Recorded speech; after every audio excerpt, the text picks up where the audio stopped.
Hey everybody, it's Ron from Pick Dawgz, and this is Ron's Rundown. We're going to go over the MLB games scheduled for Friday, April 25th, 2025.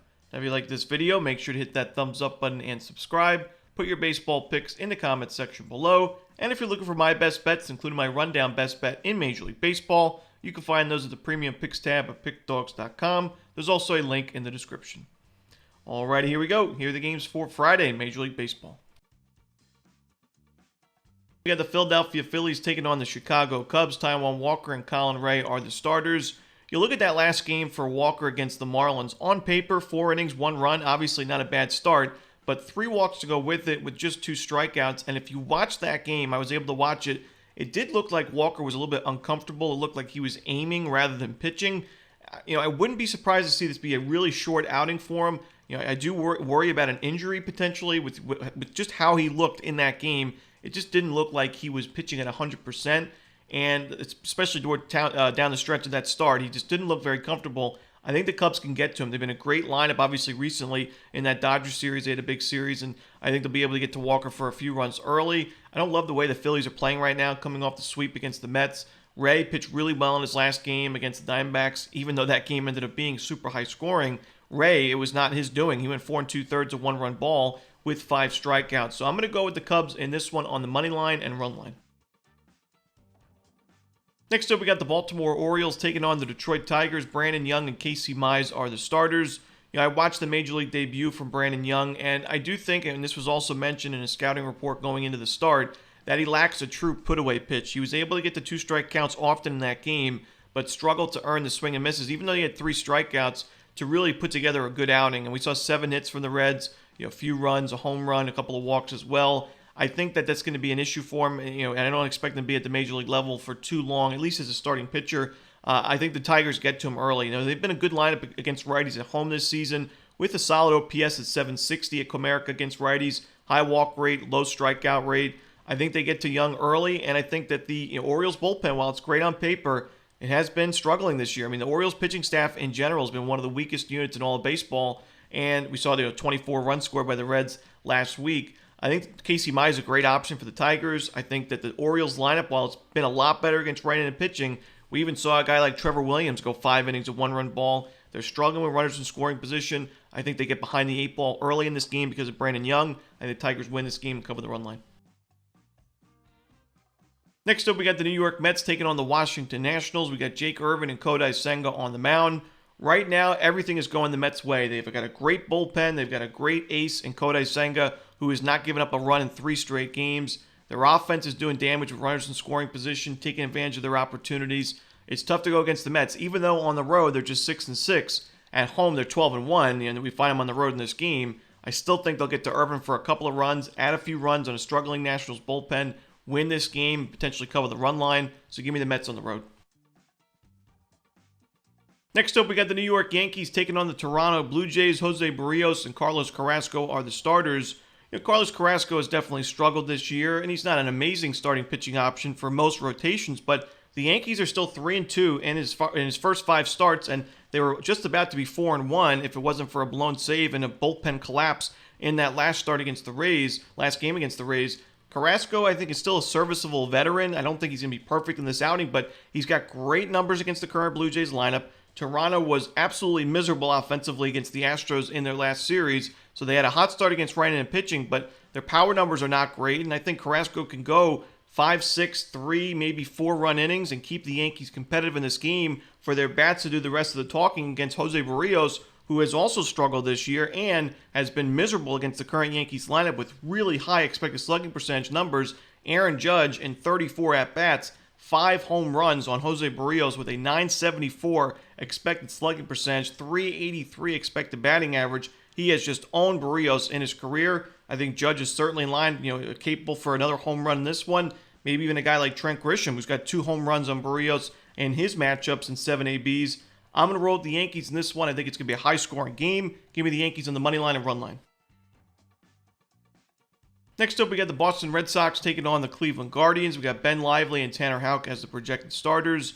Tanner Houck has struggled with a 7.5 ERA on the season, 7.6, but he's also thrown a quality start in 2 of his last 3, including his most recent start with 7 strikeouts in 6 innings. I think that Houck is a lot better than his current ERA. I think we see him continue to improve. I think he's the better option in this game compared to Ben Lively, who has pitched well so far, but his expected numbers aren't the strongest, and he's just not my favorite starting pitching option to back too often because he gives up a lot of sharp contact, usually a lot of home runs. We see him, usually in the range of a home run per game. Now, recently hasn't been the case, but he's still given up at least 1 home run in 3 of his last 5 starts. I think he could be in trouble in this game because you also look at the matchups that Lively's had this season.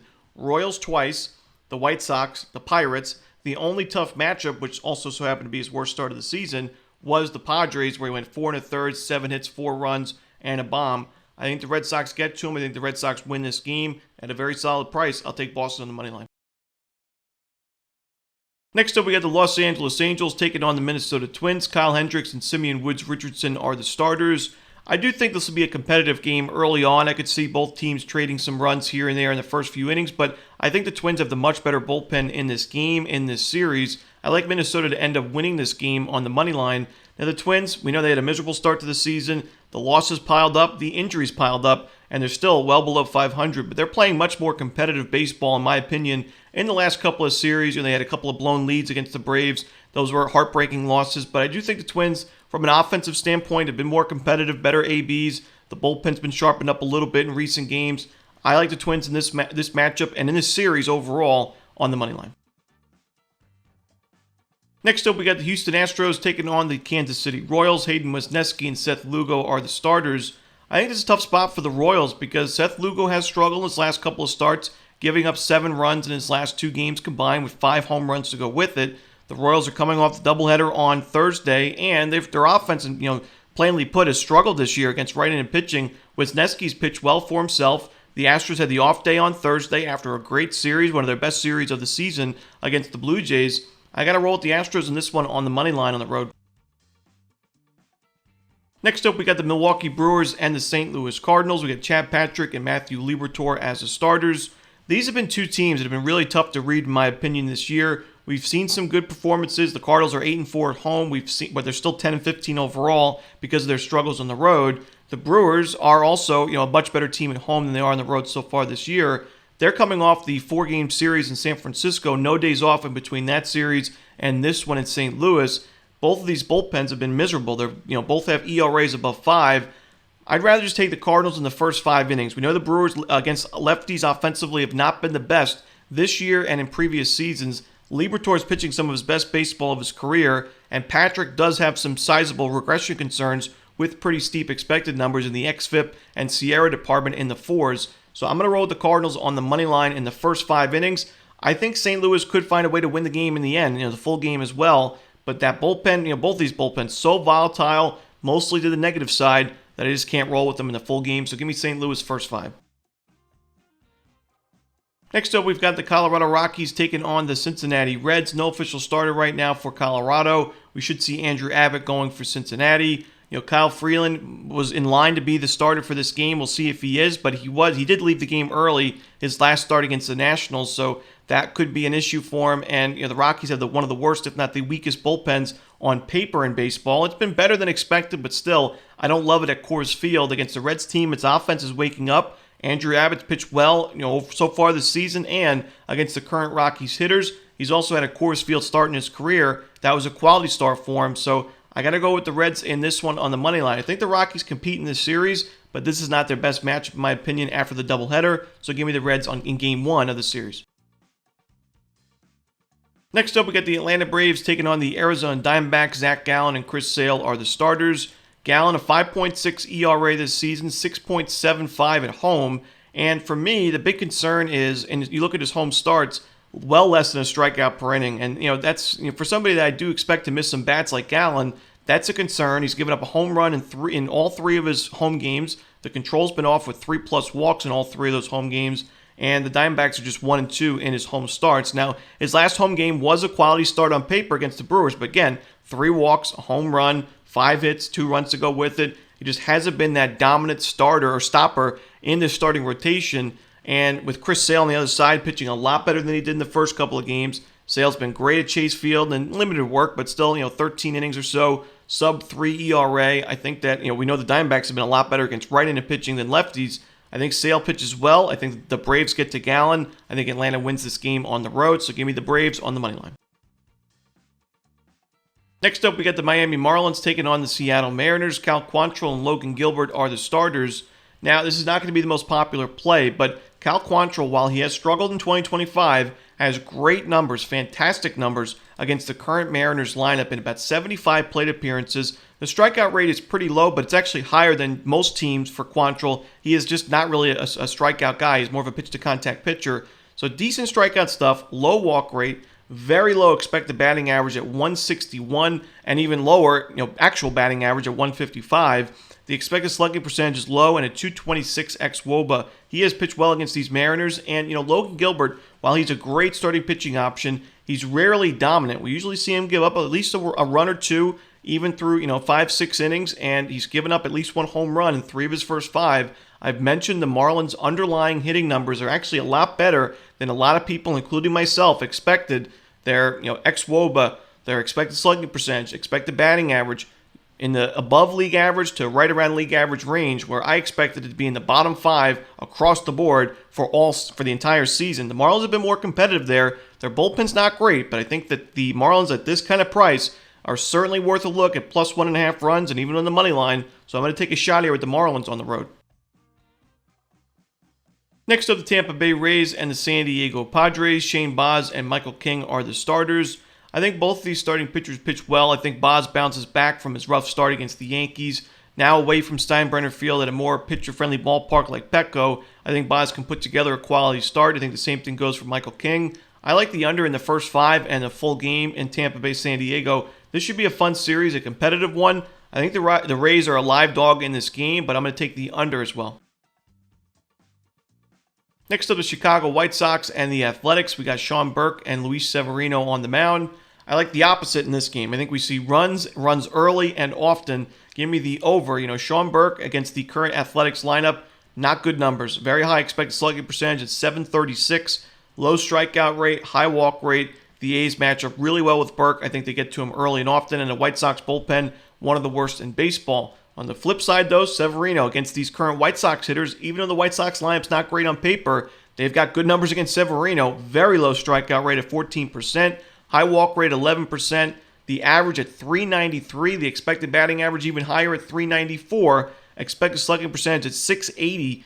The White Sox, you look at their numbers against most pitchers in baseball, not great. Severino is one that they've gotten to. I think also the A's bullpen's not my favorite. I got to go with the over at a minor league ballpark in Sacramento where we've seen some high-scoring games. This should be another one. Give me the over.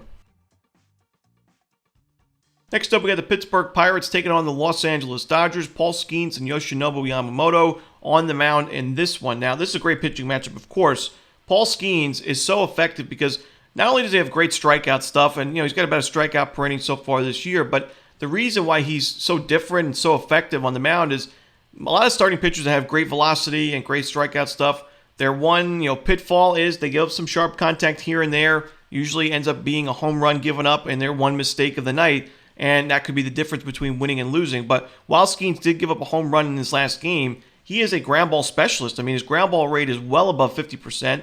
He limits sharp contact. He forces a lot of chases and a lot of just weak contact in general, and that's what makes Skeens so dominant because he can mix in those swing and misses, earn those strikeouts, but also if he's putting the ball in play, it's usually very, very weak contact. The problem for me is with Yamamoto on the other side pitching as well as he has in recent games, he's been the most dominant pitcher in baseball right now. You got the Dodgers lineup behind him and a Dodgers bullpen that, while it's been inconsistent, is still better than the Pirates in my opinion on paper.